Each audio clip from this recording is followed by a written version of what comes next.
So Hayden, let's talk about another Cerro something. Your story about Cerro Torre. So you climbed the southeast ridge free? Not free. No. Okay. We used some aid climbing. And then, how did you decide to grab the bolts? It was planned or? No, not so planned. Just spontaneous. Should I look at the camera or Manu? Yeah, spontaneous. I don't know. We didn't really have so much of a plan. We just seemed, at the time, like what we should do. So I don't know. We just did it without much thought. But it was like people were talking about it for. Yeah, true. The community climbers in Chalten. I think in Chalten as well as globally, people were talking about it. But nobody did it. But nobody did it. I don't know why. I mean, but. So, and now, can you talk about how is the route now? I think the route's quite good. I think it was always really good. Yeah, the climbing it's nothing special though. This is, I think, the point of I mean, you can climb the route at kind of whatever grade you want. You can go free climbing at whatever they free climb the route. I don't know, like 7C plus or 8A. Or you can go climbing with 7A and some aid climbing, or 6C plus and some aid climbing, depending on conditions. I think the route is really, it's not so bad.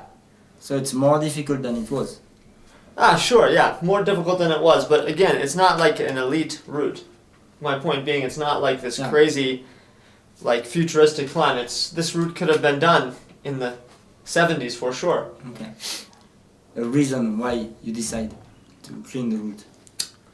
I mean, I think that partially it was because we believed that the route was high quality enough and that people should, I don't know, it seemed like, it's good climbing. It's a shame to pull on the bolts through the good climbing, if you understand what I mean. And then also, I mean, it just seemed we were quite a bit younger, and we had heard all these people talk about it, but no one did anything, and so I think in our minds we were like, well, what if we just do it?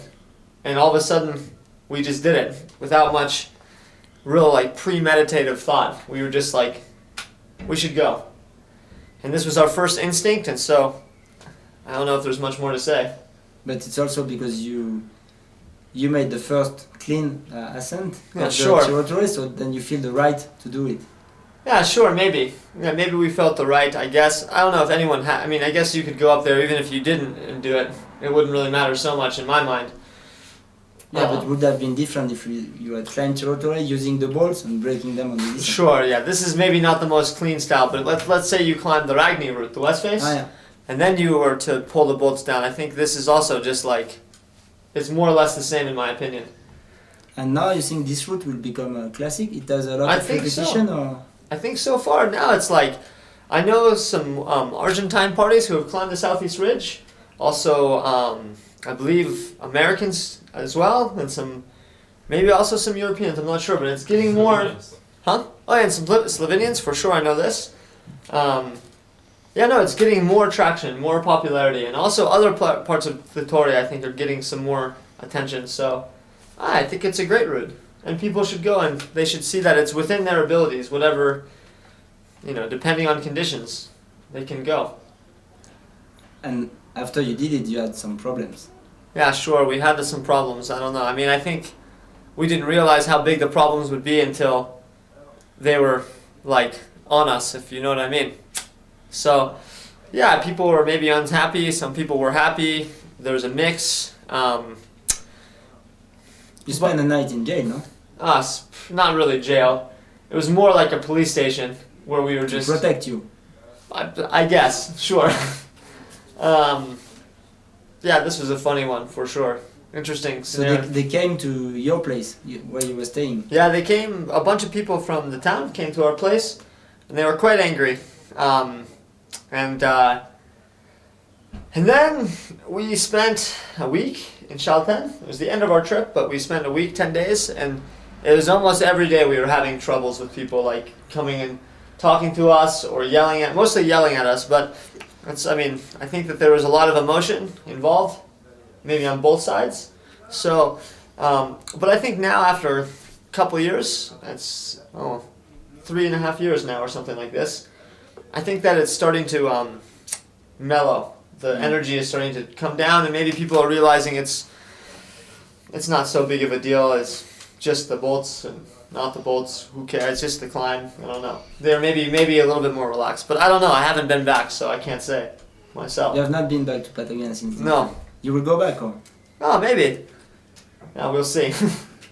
Because when it happens, I remember that the opinion in France that there was like just 2 young climbers who were there and just did this, but it was not your first time. You did a lot of. It was the third season in a. Third season, yeah. So you climbed like most of the peak there. So you were not a beginner in Patagonia. Yeah, I don't know. I mean, I would say I was a beginner for sure in Patagonia. No, definitely a beginner in my mind. But I don't know, like. Yeah, you climbed all the peaks around and. Yeah, but I mean, to me, it doesn't. I think the fact of age or whatever experience in this case is like, I don't know if there's like who has more experience than someone to make a call, the decision like this. Yeah. I mean, does experience have anything to do with it?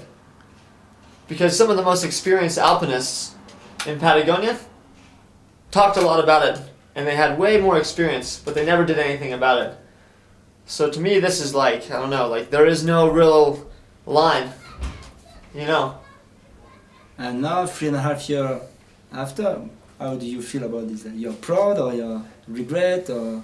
I would not say I regret, but I would also say like it made me think a lot more about, I don't know, who I am as a climber and the decisions I make and the impacts I have. Like, so, and it also maybe made me think more about just, I don't know.